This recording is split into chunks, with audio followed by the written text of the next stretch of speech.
Hey there, it's Jason Van Orden from InternetBusinessMastery.com, and in this video I want to talk to you about how to become a customer magnet. That is to say, how can you quickly and powerfully connect with brand new visitors to your website or your content in such a way that has them sticking around for the long term so you can really have an impact in their lives and also boost your income at the same time.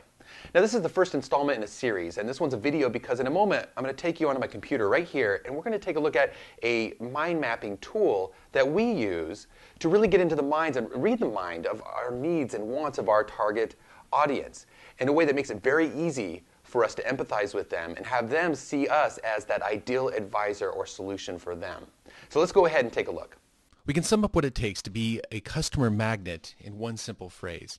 Now, first I want to illustrate that phrase with a story. Let's say you're at a cocktail party or some kind of a mixer, and you're in a group of friends and you're all chatting, and one of your friends is talking about how she just had her fourth child a few months back, and so her family's growing and it's time to invest in a new car that can carry her whole family around, maybe an SUV or a minivan, something like that. And somebody at the next table over just happens to overhear that she's looking for a new car and just comes in and interjects and hands a business card out and says, "Oh, you got to come down to my dealership. We sell the fastest cars around." Now, what do you think her response is going to be? Right there's a disconnect. I mean, the person might have overheard that she was looking for a car, but what they missed was the other context of the conversation.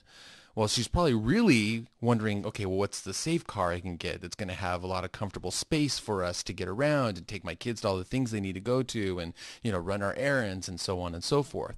So the moment that person interjected with the wrong understanding of the conversation, there was a disconnect. Now, your friend might take the card politely, but is not likely at all to call that person back or be interested at all in what they have to offer at their dealership. So what happened here is that they failed to enter the conversation that was already going on and understand the full context. And this is what you need to do as a marketer, is you need to enter the conversation that is already going on in the mind of the people that show up to your site, in the minds of the people that you want to most attract to your audience and work with as customers. Otherwise, there's going to be a disconnect and they'll go elsewhere. In those few seconds that they have to decide if they're in the right place, if they feel like you're having a different conversation, well, then the conversation isn't going to be with them and they're going to take off and not stick around. One way to sum this up very easily is in the word empathy. That is to say, putting yourself in the place of those people that you want to most work with. Understanding what they're feeling, understanding what they want most, understanding the kinds of words that they use when they explain those wants or the pains that they're experiencing. Now, when I lived in New York City, I would go to JFK and fly in and out of there for various reasons, trips and speaking gigs, things like that. And there's these ads from the large bank HSBC. And I found these ads really intriguing because they showed that we all have different worldview when it comes to the things around us. One person's perfect holiday could be somebody else's idea of like just a horrible time, and vice versa, as is shown in this one of their advertisements right here.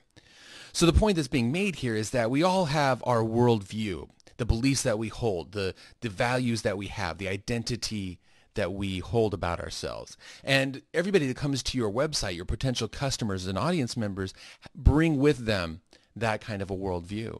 And so you need to understand what that worldview is so that you can have a meaningful conversation with them that brings a connection rather than a disconnection. So how is it that you can better understand that conversation that's already going on in the mind of the people that are visiting your website and finding your content for the first time? So in a moment, we're going to take a look at this mind mapping tool that we use in order to figure out what that conversation is and be able to have that deep connection the moment somebody finds our website. Now, this really boils down to three things that you need to know right up front. First of all, you need to know what is the result that the person is looking for. They're coming to your website because they're searching for something, and in the end, it's because they want to have a specific result. So that's number one. Number two is, well, what is the pain that they're experiencing that has brought them on that search, that has brought them to your website? And why is it that they want that result? What is the pain that's going to be erased, or maybe the passion or desire that's going to be fulfilled once they have that result? And then the third thing is you need to understand, well, what are the frustrations or roadblocks that they're running into as they try to achieve that result in order to erase that pain. If you understand these three things, this magic triad of results, pain, and frustrations, you're going to be able to start a really magnetic conversation with the people that find your website and your content.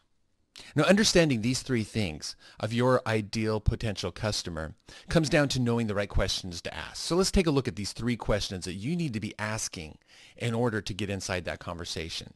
Number one, you want to ask, if you could wave a magic wand and get a specific result in your business or in your relationship with your children or in your weight loss, whatever the niche is, so you fill in the blank there, what would that result be and what would it mean to you? And you want people to really paint a specific picture so you can really get an idea of what it is that they envision for themselves. So that's question number one you want to write down to ask these people. And in a moment we'll talk about, well, who is it that you're asking these questions of? Question number two is, what are your biggest frustrations or roadblocks when it comes to achieving that result? So what do you perceive as the stumbling points, the sticking points that are holding you back from getting the result? And then question number three is, well, what is the pain that would be solved if you did achieve that result today? So those are the three things right there. It's the result and the frustrations and the pain. These are very, very powerful questions. And what you're going for is understanding, well, what are the words that they're using to describe those three things? So who do you ask? Well, there's a number of people you can turn to, but obviously you want to make sure you're talking to people who are likely to be your ideal audience member, likely to be your ideal customer ultimately as well. So if you already have customers, well, those are the first people you should be asking. We love surveying people the moment that they buy into the Academy, a membership, because we want to know, okay, well, what is it that brought you here? Now, if you don't have customers yet, well, maybe you have new subscribers to your email list, and you should be setting up automatic emails that are going out to people who've just signed up for that newsletter list. And one of those first emails can ask them those three questions. And you can either send them to a survey, or you can say, hey, just hit reply and let me know what the answer to these questions are in order so that I can better help you to achieve that result. Now, if you don't have subscribers yet that are building, if you're not building a list yet, you can go to existing online communities, like go to Twitter, go to Facebook, go to forums. You find places where your ideal audience members are already hanging out and talking about these things and ask these questions. And really the ultimate ideal situation is that you get to talk to people in person, face to face. You can go to meetups, local meetups, maybe look at meetup.com and see if there's any clubs or associations or just groups of people getting together talking about these things, talking about whatever your niche is. Are there live conferences within your topic, within your space, within your market that you can attend in order to connect with these kinds of people? We love the opportunities that we have to get in person and really hear people's stories, because that is where we get, really brilliant insights into what our audience is thinking about, what our ideal market and customers are in search of. So that brings us back here to the mind mapping tool that I showed you a bit earlier. Now, we've opened up 3 of the nodes that we're going to be diving into, and I want to give you an example of the process that we go through as we ask these questions and kind of organize the information to give ourselves a clear idea of who our ideal customer is and what that conversation is that they're having in their mind. And then in future installments of this series, we'll go into these other blurred out nodes down here. So don't worry, we'll get to all this stuff right now, but we just want to focus on those 3 questions we just talked about, which you'll see are results, frustrations, and the pain. Now, before we dive into those nodes, I want to just explain a couple things. So we call this our audience and customer avatar mind map. What does that mean, an avatar? Well, an avatar is like a representation. So in this case, it's a representation of our ideal customer. So we really want to flesh out a very specific idea of who that is that we're best able to serve and help. Who are those people? What are they like? What are their thoughts? What are their feelings? To the point that we can visualize a specific person. So when we're writing a piece of content or coming up with a new product or putting together a new marketing campaign, it's almost like we're sitting down and visualizing and having a conversation with that person. So what's this all about, this photo over here? Well, we actually do have a photo of a person that we put in there to help us have this specific visualization in our mind. Now, for the sake of this video right here, I've taken that photo out. I actually want you to imagine your own image in there, because really this example we're going to share is for our business, Internet Business Mastery, which you've come to and are learning from. And so these things that we're about to talk about in terms of results, frustrations, and pains, I'm sure you're going to find some things that you really relate to there as well. So using things like surveys and the emails and talking to people in person, we've collected in those three areas, results, frustrations, and the pain, phrases, in fact, exact phrases that people have said to us of what it is that they're looking for. So underneath desired results, we have all kinds of phrases like, I want the freedom to live. I want to take long weekends regularly. I want to have the freedom to pursue other creative projects in my life. Down here we have, I want to provide for myself in a way that is within my control. There's a lot of people looking for lifestyle. I want to travel more with my family. I want to have the income to support an upgraded level of lifestyle. So these are exact phrases that people have said in surveys or in person or in response to emails. And so we've collected those together and then we've categorized them. So that's why we have them all put into groups like freedom type statements and phrases, controls type statements and phrases. People want a sense of peace, financial and personal peace, no longer have to worry about money. So in the end, these are exact phrases that people are saying, but we've grouped them together. And so ultimately we know that the types of results that our ideal customer wants are freedom, control, peace. They have financial goals in mind. This is things like paying off their house, getting out of debt, making a certain amount per month, a certain kind of lifestyle they want to live, a certain contribution they want to make to the world. At the same time as these other things, they want to have the result of making people happy or serving others, doing work that's rewarding to them.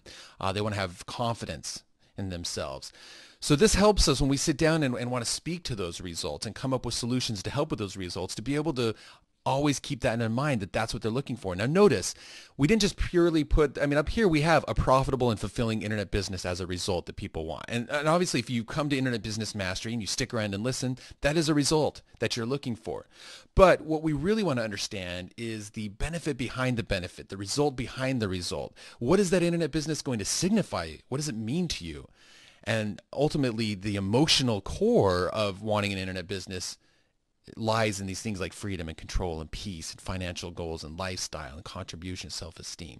So that's why we've gone to that deeper level, and it's really important to understand that. Underneath things like frustrations, same process. We gathered together exact phrases and then grouped them together into themes. And we found that the themes that we're looking at mostly are things that, people are feeling frustrated by just information overload or a lack of a clear path, fear of failing, of not choosing the right path. They're maybe trying things out and having a lack of results, and so that's hurting their motivation. They're running into tech problems, and that's a sticking point. Self-confidence problems, lack of time, lack of support, can't decide on a niche, lack of sustainable solution, meaning something that's actually going to last in the long term. Incomplete information. These are the kinds of roadblocks that the people that come to our content and our site are running into as they search for achieving that result of freedom and control and those other things. So all of our content needs to speak to these frustrations and offer solutions to them. So ideally, our front-end message, things like our tagline and our first set of emails that go out to them, and our opt-in bonus, if we have a free report that we give them for opting into our newsletter, and maybe even our initial product that we sell them, need to answer these frustrations. We need to help them overcome those roadblocks and give them a new vision of how to face those things. And then obviously if we do that, then people are going to be very excited and stick around longer. And so it's very clear now, well, this is the content we need to be creating, is speaking to these results, speaking to overcoming these roadblocks. And then ultimately the pain that they want to erase, the pain that has brought them on this search is, things like, the lack of control and freedom, lack of time with family, financial stress, they're tired and overworked, feeling limited, unfulfilled. And again, inside of each of these groups are just exact phrases of things that people have said to us. And so when we sit down to write emails, when we sit down to create content, when we sit down to make a new product, we can really get into the mind of that person that we're trying to help most by reading these things and by remembering what it was like for us when we were back still in the 9 to 5 and feeling these same pains and running into the same frustrations and seeking after that same result.